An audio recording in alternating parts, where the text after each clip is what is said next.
Hola amigos de la página Historia de Bucaramanga, estamos en una nueva emisión semanal de la que hacemos de nuestros entrevistados en vivo en el Café Cervantes. Hoy nos encontramos con el amigo historiador de la UIS, es historiador, es magíster, va a ser doctor también próximamente, ¿no? Ojalá. Ah, bueno, ojalá, sí. Ojalá no pierda las materias y que prospera. Estamos con Gerson Fidel, un amigo del grupo de amigos de Bucaramanga. Hace poco estuvimos en un evento en la UIS. Allá también un saludo para Javier, ¿sí? Y entonces, desde ese día teníamos pendiente la entrevista. Entonces Gerson nos va a hablar y nos va a hacer un recorrido cronológico de la religión católica en Bucaramanga desde la época de la parroquia San Laureano. Entonces, amigo Gerson, primero que todo, gracias por aceptar nuestra invitación aquí a la página de Historia de Bucaramanga y para que nos comente. Tenemos muchas cosas que aprender en esta emisión de hoy. Bueno, buenas tardes amigos de Bucaramanga. Diego, muchas gracias por esta invitación. Al Café Cervantes también por estas iniciativas tan valiosas y tan importantes para la cultura y sobre todo para la historia de nuestra ciudad, aquellos que nos interesa buscar y investigar sobre eso que sucedió y que involucra pues a esta hermosa ciudad.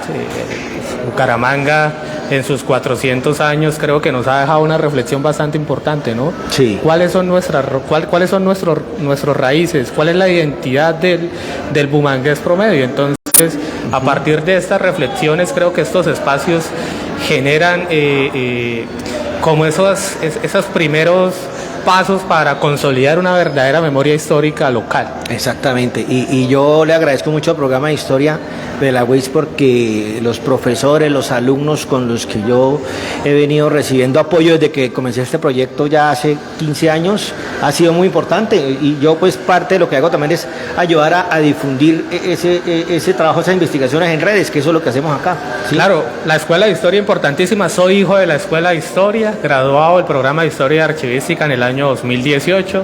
Ahí tuve la oportunidad de desarrollar mi investigación de pregrado sobre los nazarenos, sobre la religión católica en Bucaramanga. Una tesis que mereció la máxima calificación después de tanto tiempo, Diego, en la Escuela de Historia. Se obtuvo el 5 gracias a esa buena calificación.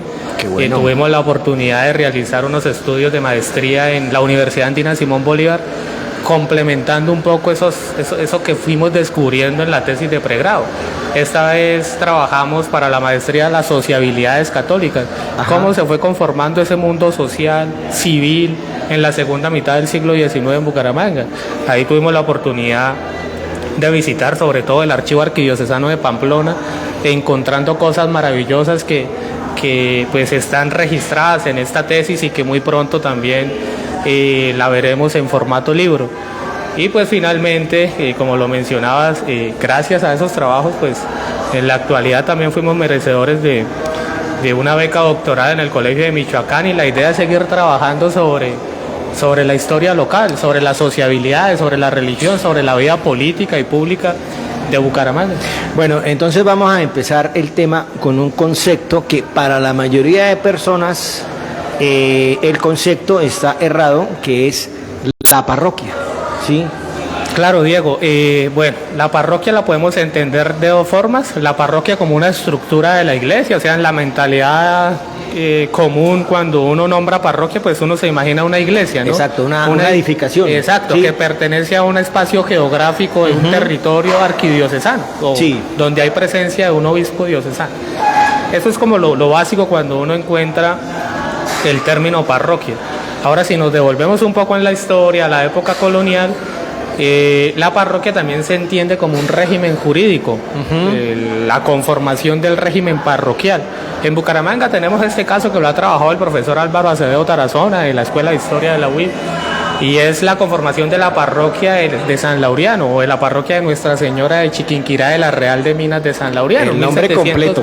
89, o sea, ahí ya empezamos a entender de pronto ese vínculo religioso, esa estructura religiosa con la forma en que se fue ordenando pues el régimen como tal y que se va a adoptar posteriormente al proceso de independencia. Sí, ahora si lo miramos históricamente fue algo avanzado porque era una parroquia pero de una Real de Minas todavía, ¿no? O sea, viéndolo históricamente fue algo como pues Bucaramanga avanzado. tiene una cuestión interesante y es que su desarrollo explota. El desarrollo de Bucaramanga, si uno revisa su historia, tiene momentos de subidas, pero unas subidas que hay que analizarlas detenidamente. Entonces, claro, el pueblo de indios, como lo dice la historiografía tradicional, se conforma en 1622. Sí. Pero más adelante se va a conformar un régimen parroquial, que es todo lo que nos han contado, estos conflictos que hubo entre Bucaramanga, Girón, Pamplona, etcétera. Sí. Pero que a partir de esa conformación del régimen parroquial se conforma, como lo dice el profesor Álvaro, un hito fundacional. O sea, hablar de la fundación como tal de Bucaramanga es un problema, porque Bucaramanga no fue fundada como tal, digamos como otras ciudades del país, pero sí empezó a generarse un proceso de poblamiento. Por eso en los 400 años de Bucaramanga debíamos hablar era del poblamiento de Bucaramanga, más no de la fundación de Bucaramanga. Exactamente, sí, ese es otro concepto que está históricamente errado, pero bueno. Pero lo interesante es ver eso. Mire, ya tenemos el concepto de parroquia, ¿no? Y otra cosa que más adelante le voy a preguntar a Gerson es el paso de la diócesis a la arquidiócesis, ¿no? Pero bueno, sigamos con el tema de manera cronológica. Sí. Listo, Diego. Entonces, podemos entender que la forma como se va conformando Bucaramanga como tal, digamos, tiene que ver mucho la forma en cómo se estructuraba la Iglesia Católica. Yo tengo una hipótesis que la manejaba en mi formación en la maestría en Ecuador, y es que la conquista, o el proceso de conquista, entre comillas, no se basó en lo militar, se basó en lo ideológico. Ok. ¿Por qué? Porque después de los procesos de independencia en todo el continente, las repúblicas se van a conformar bajo un modelo católico. Esto lo ha trabajado la historiografía latinoamericana como la conformación de las repúblicas católicas. Lo vimos nosotros en nuestro país. Si uno revisa la mayoría de conflictos del siglo XIX en Colombia, todos tienen que ver con la cuestión religiosa. Tuvimos una constitución de más de 100 años bajo un modelo plenamente católico. Ahora esto no solo pasó en Colombia, pasó en México, pasó en Ecuador, en Argentina. O sea, las repúblicas se crean bajo el modelo católico. Por eso es que hay que analizar la religión con lupa, o sea, sociológicamente, históricamente. Sí, porque de hecho pues nosotros con la última constitución somos un estado laico, pero básicamente lo preponderante sigue siendo el catolicismo, claro. ¿Sí? Por los años que llevamos de ese proceso. ¿Sí? Claro, es un estado laico más no ateo, que es es otro problema, ¿no? Sí, sí. Cuando se menciona que es un estado laico, pareciera que se estuviera hablando de que no hay que creer en nada, ¿no? En Colombia hay una libertad de credos, efectivamente, o sea, y pues están los creyentes de la religión católica, pero están los creyentes de otras expresiones, de otras denominaciones, pues que hay que valorar. Esto en las sociedades democráticas es muy positivo. Exactamente, tienen su espacio, exactamente. Bueno, pero acá en este espacio vamos a hablar de ese desarrollo de lo católico, porque ha sido pues el más importante. Entonces, lo interesante, amigos, es que ahorita Gerson habló de algo, y bueno, ya hablamos de la parroquia, y cuando mencionó el nombre completo de lo que nosotros conocemos, así en el común, que decimos Iglesia de San Laureano, que es la parroquia, se habló de Real de Minas. Entonces mucha gente dice, uy, no, pero espere, Real de Minas queda allá donde queda la Real de Minas. Bueno, sí, allá quedan las construcciones, los conjuntos, pero ¿de dónde viene ese Real de Minas? Porque, y lo digo porque es que nos ha pasado en ciertas publicaciones, ponemos el nombre completo y dicen, no, pero ¿cómo así que Real de Minas si eso no queda ahí? Entonces vamos amigo Gerson nos va a ayudar a aclarar ese concepto. Bueno, el Real de Minas tiene que ver con la conformación del pueblo de indios, ¿no? Sí. Ese fue el nombre oficial que se le estableció al régimen parroquial. Entonces, es un nombre bastante largo. Parroquia de Nuestra Señora de Chiquinquirá de la Real de Minas de San Laureano. Sí. ¿Por qué? Porque se venía esa tradición del pueblo de indios, ¿no? Ajá. Ahora, ¿qué pasa con San Laureano como tal? Pues San Laureano se vuelve como el eje matriz de donde se va a desarrollar la ciudad. Sí. Y en algún sentido, algunos espacios geográficos de la ciudad van a mantener ese nombre de Real de Minas por la forma en que nació el poblado. Sí, exactamente. El poblado del pueblo de indios de Bucaramanga, y donde se encuentra la capilla de Nuestra Señora de los Dolores, que se supone que fue el lugar donde Miguel Trujillo y Andrés Páez de Sotomayor realizaron el acto entre comillas, del reconocimiento, del reconocimiento del pueblo de indios. Más no fue la fundación, no la fundación, de la ciudad. sí, que ese es el otro tema. Pero bueno, vean ustedes, amigos, todo lo que pueden aprender, y un saludo para nuestro patrocinador Arrendamientos Ogleste, un saludo para el amigo Juan Francisco, uno de los que apoya este proyecto. Bueno, entonces la Bucaramanga sigue pasando por un proceso, también, claro, llega un momento en que llegan europeos, y adelantémonos un poquito a la Culebra Pico de Oro, porque ahí pues hubo unos impactos en el tema religioso también, ¿no?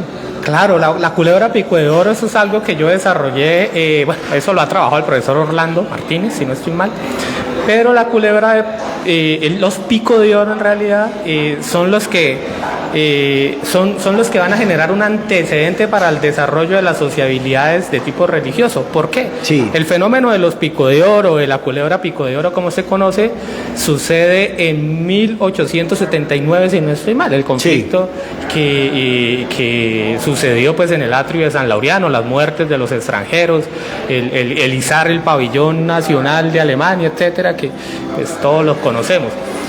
Ahora, en 1880, a raíz de lo que pasó entre los comerciantes y los artesanos, la población bumanguesa empieza a organizarse desde un sentido religioso y empiezan a nacer lo que yo he denominado una eclosión asociativa. Esa eclosión asociativa nunca se había generado en la historia de Bucaramanga sino hasta este momento, en esos 20 años, es decir, 1880, 1900 se genera una eclosión de asociaciones tanto femeninas como masculinas, sí, que van a imprimir un aspecto bastante interesante, que es el aspecto de la vida social. Todo esto nace en el interior del templo de San Laureano. Entonces la primera asociación que van a hacer es la asociación de San José Diego. No sé si usted la ha escuchado, muy ligada a las obras de caridad. Sí. San José Obrero, también muy ligada a que los que pertenecían a esta sociedad eran los trabajadores, eso fue algo que la Iglesia Católica le imprimió a la figura de José, o a la figura de San José, ¿no? Sí. Él está relacionado con el sector obrero. ¿Por qué? San José, ¿qué era, Diego? Usted sí lo recuerda. No. Carpintero. Bueno. Una sí. de las... Sí, no, qué pena. Oiga, qué pena, ¿no? Qué falla histórica. No, es una falla, sino... Sí. De pronto, eso que uno le enseñan en el colegio, yo me acuerdo que en el colegio a mí me dan casi catequesis, entonces uno le queda grabado eso. Claro.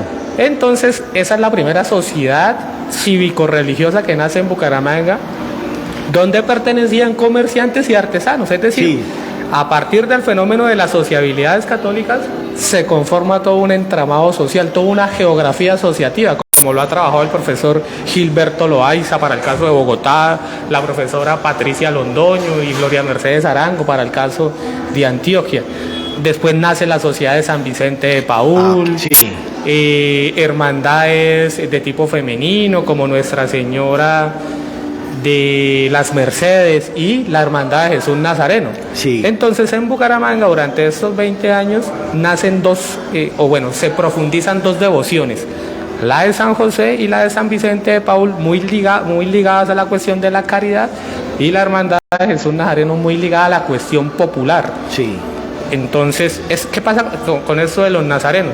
Los nazarenos no son propiamente de Bucaramanga, los encontramos en todo el área metropolitana, una tradición española, sevillana, pero le han imprimido una cuestión cultural a las celebraciones religiosas. Claro. Al punto de que muchas de estas asociaciones en la actualidad son declaradas asociaciones patrimoniales bajo la Constitución del 91, o sea, rompiendo esa cuestión religiosa. ¿Y usted tiene una vinculación con ellos, con los nazarenos? Sí, ese es mi sesgo académico.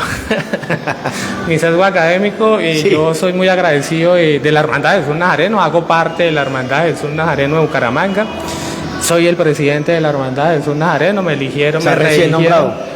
Me reeligieron, Diego. Qué bueno, Algo hice bueno para que me reeligieran, ¿no? Sí. Chévere. La apuesta de la hermandad, obviamente, su acción principal son la organización y la gestión de las procesiones de la Semana Santa. Es la que se encarga de todo este montaje. Pertenecen periodistas destacados de la región, del canal TRO, en este caso lo va a nombrar, claro. Ganadores de premio Simón Bolívar. pertenecen deportistas de élite, ganadores de medallas para el país. Qué bueno. Pertenecen pequeños y medianos comerciantes, miembros de la fuerza pública, académicos, profesores universitarios, hinchas del Bucaramanga, también, que les gustan. Entonces es una asociación heterogénea, que cumple una misión específica bajo el servicio de la iglesia, pero que en la actualidad se le ha imprimido esa cuestión cultural patrimonial. El año pasado, en toda la conmemoración de los 400 años, hablábamos de lo que representa la Feria Bonita para nosotros los bumangueses, esas actividades que se realizaron muy importantes, evidentemente, pero si uno va a hablar de la reunión de la sociedad como tal, tenemos que hablar de la Semana Santa, y acá es donde es importante analizar todas estas cuestiones religiosas, de todo lo que se ha generado pues a partir de la parroquia de San Laureano, no es de una forma apologética, sino desde una forma histórica y de qué es lo que le ha aportado a la sociedad. Y es un evento representativo en Bucaramanga de hace muchos años, la Semana Santa de la parroquia de San Laureano, es reconocida, ¿sí? Claro, de hecho la Semana Santa no hay que verla en tanto en el sentido religioso, sino muchas veces, yo lo he expuesto en diferentes espacios, lo que genera en economía, la economía tanto formal como informal, de todo ese montaje que representa la Semana Santa. Sí. Hay un autor muy importante para la sociología de la religión que se llama François Outard. Él tiene un texto bellísimo que se llama Mercado y Religión. La religión, en algún sentido, en la actualidad se puede concebir como un mercado, es decir, el ciudadano o el sujeto tiene la posibilidad de elegir cuál representación, cuál expresión quiere participar. Y si no le gusta una, pues la deja, va a otra y así va experimentando. Entonces, para mencionarles un poco la importancia de estas expresiones, hay personas que esperan la agenda cultural de la Semana Santa para vivir de pronto esa religiosidad popular, esa religiosidad que los caracteriza. Sí, además que puede ser que muchas personas en el momento actual digan, bueno, yo ya no soy tan orientado al tema religioso, puede ser, pero hay una vinculación de uno en el pasado, digamos, yo digo, bueno, yo no voy, pero me acuerdo que mi abuela o que mi mamá, entonces siempre hay una conexión histórica en ese tema y uno lo ve con un agrado, con un aprecio esos eventos de Semana Santa. Claro, el profesor Luis Rubén Pérez, Diego, él ha trabajado el tema para el caso de Piedecuesta y él tiene un libro, si no estoy mal, sobre los mitos y esos relatos populares, ¿no? Sí. Y fíjense que ahí entran los nazarenos, entonces en los mitos y relatos populares de Piedecuesta se encuentra el nazareno sin cabeza. ¿Sí? Entonces el nazareno sin cabeza, ese nazareno que sale el jueves o el viernes santo a ser parte de la procesión y que misteriosamente desaparece. Y hay hermanos nazarenos que afirman haberlo visto con contundencia. Entonces uno dice, esto es maravilloso porque acá es donde trasciende del plano meramente religioso a un plano totalmente cultural. Sí, exactamente, y eso es lo importante. Bueno, Gerson, no, para nosotros de verdad que un placer que usted esté con nosotros hablando de estos temas, porque son unos temas que requieren de un análisis profundo, porque son temas que son complejos. Complejo me refiero a que tienen muchos elementos, o sea, hay muchas aristas de análisis de estos temas religiosos. Diego, mire, a modo de cuña, viene un evento muy importante en la UIS, liderado por el Grupo de Investigación Sagrado y Profano en la Escuela de Historia. Es un grupo que se encarga de estudiar todo el fenómeno religioso. Vamos a realizar unos diálogos de religión y sociedad y el primer tema va a ser la Semana Santa, los nazarenos y el patrimonio. Ahí es donde voy a tener la oportunidad de estar liderando este primer diálogo. ¿Podemos asistir? Claro, está abierto al público, va a desarrollarse en la sala Salamea, Jorge Salamea de la UIS, remodelada. Allá estaré. Creo que también va a estar transmitida en los diferentes espacios de la UIS y del grupo, entonces acá la comunidad está invitada porque estoy seguro que quedan muchas cosas sobre el tintero. Sí, claro. La religión, Diego, se puede analizar desde la sociología, desde la antropología, desde la historia, desde la política, porque si uno revisa los fenómenos políticos democráticos, en la actualidad podríamos decir que todavía se hace política con religión. Sí. Entonces esas son cosas que desde la academia nosotros o los que nos interesan estos temas tenemos que estar pendientes ahí de analizarlo muy responsablemente, con miras a aportar al conocimiento, que es lo que siempre se busca, ¿no?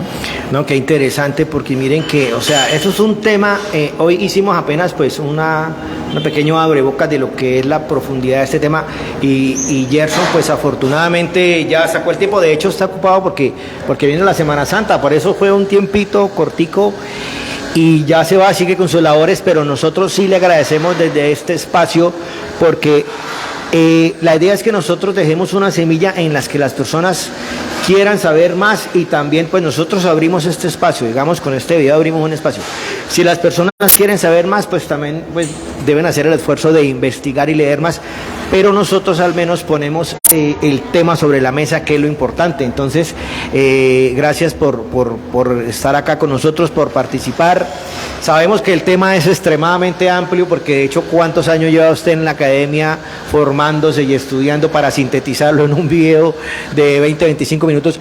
Pero hay un pequeño aporte que ya vamos dejando, o sea que tenemos que programar después de Semana Santa. Ah, no, el evento que usted nos dice, eso. El de la UIS, creo que es el 30 de marzo, si no es bueno, 29 o sea, está cerquita. Está cerquita, sí. Entonces los que quieran saber más del tema, pues allá, que vayamos allá ese día. Claro, de hecho, y vamos a estar muy pendientes de compartirles la publicidad que muy seguramente saldrá en estos días o a más tardar la próxima semana, para que de verdad nos acompañen. Claro. Va a ser un espacio de diálogo, de preguntas, y pues de eso se trata, ¿no? De compartir todo el trabajo que hemos realizado desde lo académico. Y algo importante de lo que usted dice es que tengamos una visión que un tema se puede analizar desde varias aristas, desde varios ángulos. Interdisciplinaridad. ¿Sí? Exactamente. Entonces, porque es que a veces ciertos temas, y digamos a veces el tema religioso, ciertas personas son demasiado verticales y como que no abren el espacio más, pues nosotros lo hacemos desde un punto de vista, un análisis